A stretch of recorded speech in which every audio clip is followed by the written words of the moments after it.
बिस्मिल्लाहिर्रहमानिर्रहीम, अस्सलामुअलैकुम। लाखों करोड़ों दुरूदो सलाम मोहम्मद मुस्तफ़ा सल्लल्लाहु अलैहि वसल्लम और आले मोहम्मद पर। मैं हूँ उमर दराज गोंदल और आप मेरा फेसबुक और यूट्यूब चैनल देख रहे हैं। जनाब, आज जो सबसे बड़ी खबर है वो ये है कि इस्लामाबाद से लेके कराची, कराची से लेके हर जगह तक पाकिस्तान के अंदर आज खुसूसी एक झटके, जिसको सियासी मुआशी झटके महसूस किए जा सकते हैं।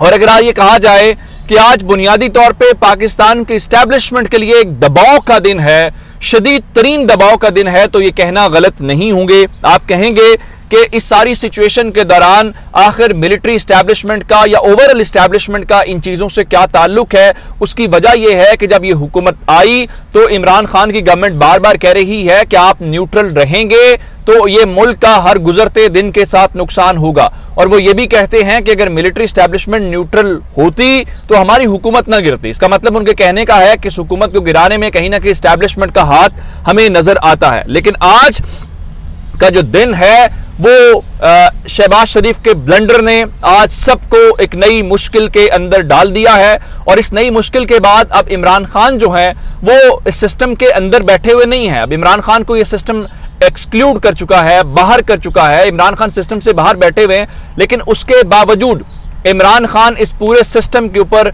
हावी और भारी होते हुए नजर आ रहे हैं। सबसे पहली बात, आज मुआशी टीम का इजलास हुआ। शहबाज शरीफ साहब ने शेरवानी पहनी हुई थी, दाएं जानिब उनके मरियम औरंगजेब साहबा थी और बाएं जानिब मिफ्ता इस्माइल थे। तो लगा ये शायद कोई रिलीफ करने आए होंगे, शायद कोई बड़ी मुश्किल आसान करने के लिए आए होंगे। और उसके बाद मिफ्ता इस्माइल वगैरह आते हैं और वो ऐलान ये करते हैं कि पाकिस्तान की जो बड़ी इंडस्ट्रीज हैं उनके ऊपर, बड़ी सनतों के ऊपर 10% वो सुपर टैक्स लगाने जा रहे हैं। और इनमें सीमेंट, स्टील, चीनी, ऑयल एंड गैस, फर्टिलाइजर्स और LNG terminal, textile, banking, cigarette industry, chemicals, beverages industry शामिल है। जिसका मतलब यह है आप जो सीमेंट इस्तेमाल कर रहे हैं उसके ऊपर मजीद 10% टैक्स लग गया है। इसका मतलब यह है कि आप जो स्टील इस्तेमाल करते हैं, सरिया वगैरह, ये 10% मजीद महंगा हो जाएगा। इसका मतलब यह है कि चीनी आपकी मजीद महंगी हो जाएगी। मतलब यह है कि आपकी ऑयल एंड गैस मजीद महंगा होगा। और आपके बैंकिंग सेक्टर के ऊपर पैसा लग गया है। केमिकल, ये पीने के जो वगैरह मशरूबात हैं वो मजीद महंगे हो जाएंगे। और उसके अलावा उन्होंने कहा जी हम ये जो अमीर तबका है, जो साहिब सरवत लोग हैं, उनके ऊपर हम टैक्सेस लगा रहे हैं और ये बड़ा जरूरी है। अब तहरीक इंसाफ ये कह रही है कि जनाब आपने पूरे सिस्टम का बेड़ा गर्क कर दिया है। अब इनका ऐलान करना था शहबाज शरीफ और इनकी टीम का, तजर्बाकार टीम का, तो उसके बाद पाकिस्तान की जो स्टॉक एक्सचेंज है वो क्रैश कर गई है। मैं अगर तज्जियाकारों की जबान के अंदर कहूं तो उन्होंने लिखा कि blood bath eight Pakistan stock exchange. उसका मतलब क्या है कि आज 2055 पॉइंट्स स्टॉक मार्केट गिर गई है पाकिस्तान की। और जिसके बाद अब ये 40,663 पॉइंट्स की सतह के ऊपर है, यानी जो 42,000 की नफसियाती सतह थी उससे भी आज स्टॉक मार्केट गिर गई है। और उसका मतलब यह है कि पाकिस्तान के अंदर अरबों खरबों रुपए लोगों के डूब गए। इसका मतलब यह है कि पाकिस्तान के कारोबारी तबके ने आज शहबाज शरीफ और उनकी काबीना को मुस्तरद कर दिया है। उन्होंने जो इक़दामात लिए हैं वो मुस्तरद कर दिए हैं। उसकी वजह यह है कि मनफी रुझान के बाद सूरत हाल इस नहज पे पहुंची कि पाकिस्तान स्टॉक एक्सचेंज के अंदर कारोबार मुअत्तल करना पड़ गया। क्योंकि अगर 1 घंटा भी और चलता तो इसका मतलब यह था कि पाकिस्तान के अंदर सूरत हाल गड़बड़ हो जाती, मजीद लोगों का सरमाया डूब जाता। बात यहां तक नहीं रही कि जहां पे हम कहें कि सिर्फ स्टॉक एक्सचेंज तक। अब आपको अंदाजा है गुज़श्ता रोज 5 रुपए डॉलर पाकिस्तान के अंदर सस्ता हुआ, लेकिन इनकी वजह से आज पाकिस्तान के अंदर डॉलर की कदर में मजीद इजाफा हुआ है। इंटरबैंक के अंदर 1 रुपया 27 पैसे इजाफे के बाद अब इंटरबैंक में डॉलर आज जो है 208 रुपए 50 पैसे के ऊपर ट्रेड कर रहा है। इसका मतलब यह है कि आज स्टॉक मार्केट क्रैश कर गई है, डॉलर की कदर में इजाफा हुआ है कोई 1.5 रुपए के पास। तो आप किसी से सवाल करेंगे तो ये आप सिर्फ एक ही जवाब मिलेगा कि मुबारक हो इस हुकूमत को लाने वालों को, मुबारक हो इस हुकूमत को कि आज पाकिस्तान की मईशत का इन्होंने भट्टा बिठा दिया है। और आज ओवरऑल पाकिस्तान का अब इसमें जाहिर बात है जो इस वक्त फवाद हुसैन ने क्या बात की, उन्होंने कहा जी जब वजीर आजम और वजीर खजाना की मीडिया से गुफ्तगू के बाद स्टॉक मार्केट बुरी तरह क्रैश कर जाए और करेंसी की कदर बुरी तरह कम हो जाए, इन हालात से हुकूमत पर एतमाद का अंदाजा लगाया जा सकता है। हुकूमत की मुआशी पॉलिसियां पाकिस्तान का दिवालिया कर रही हैं।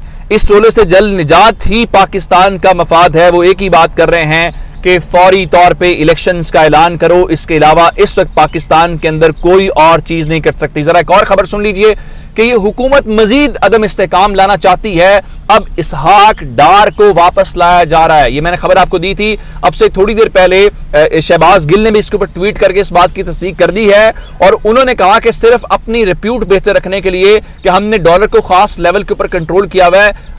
डार ने पिछली बार 33 अरब डॉलर पाकिस्तान के जाया किए, मार्केट में फेंक के। मकसद बताने का सिर्फ और सिर्फ ये था कि देखिए जी हमने डॉलर को इतने के ऊपर क्रॉस में रखा हुआ है और अब ये सूरत हाल है। आप इससे अंदाजा लगाएं कि तजर्बाकार हुकूमत पाकिस्तान की मैशत के साथ कर क्या रही है। दूसरी जानिब एतमाद का हाल ये है कि आज अयाज सादिक ने खुद एतराफ किया कि जब मिफ्ता इस्माइल आते हैं तो लोग उसी तरह से परेशान हो जाते हैं जैसे माजी में पुराने वक्तों में बच्चे डाकुओं का नाम सुन के परेशान होते थे। उस तरह से जब मिफ्ता इस्माइल स्क्रीन के ऊपर आते हैं किसी प्रेस कॉन्फ्रेंस के लिए, किसी मीडिया टॉक के लिए, तो लोग परेशान हो जाते हैं कि अपनी गाड़ियां मोटरसाइकिलें लेके फौरी तौर पर वो वहां पहुंच जाए। अब जरा मैं आपको खान साहब के हवाले से खबर बताना चाहता हूं कि खान साहब इस सिस्टम के ऊपर किस तरह से भारी हैं।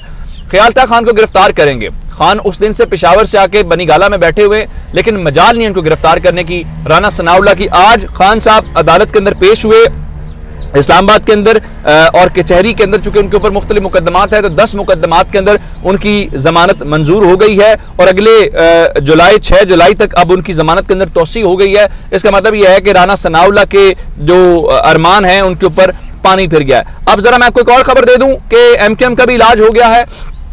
एमकेएम ने मुआहदा किया था पीपल्स पार्टी के साथ, मुआहदे के ऊपर अमल दरामद नहीं हुआ। अमल दरामद ना होने के बाद ये सिंध हाई कोर्ट गए।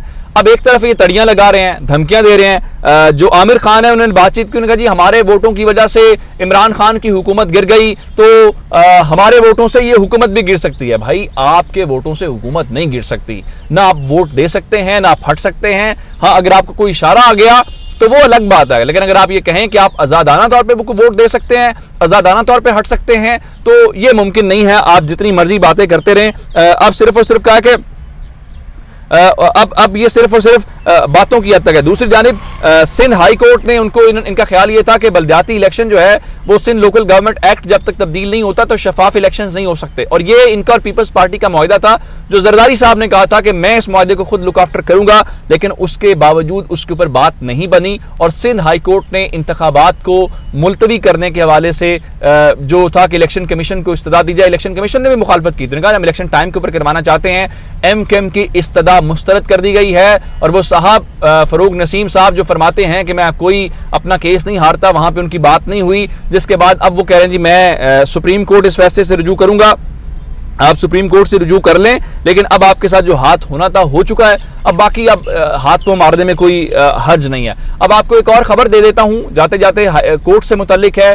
चूंकि एक जज साहब जो हैं वो रिटायर हो रहे हैं इन्हीं दिनों के अंदर सुप्रीम कोर्ट से, तो उनकी जगह पे अपॉइंटमेंट होनी है और ये अपॉइंटमेंट पंजाब से होनी है। तो खबर ये है कि चीफ जस्टिस उमर अता बंदियाल ने लाहौर हाई कोर्ट के जस्टिस शाहिद वहीद साहब को रिकमेंड कर दिया है सुप्रीम कोर्ट में उनको ले जाने के लिए। अब बताया गया है कि वो सीनियरिटी लिस्ट में लाहौर हाई कोर्ट के अंदर 4थे नंबर के ऊपर हैं और ये 2031 के अंदर चीफ जस्टिस भी बनेंगे जब जस्टिस आयशा मलिक रिटायर्ड होंगी। रिटायर होने के बाद ये आज जिनको ले जाया जा रहा है तो ये आज से 8-9 साल के बाद पाकिस्तान के सुप्रीम कोर्ट के चीफ जस्टिस के तौर पर भी सामने आएंगे। तो ये भी एक बड़ी डेवलपमेंट थी जो आपसे शेयर करनी थी। अपना बहुत सारा ख्याल रखिएगा। खुदा हाफिज।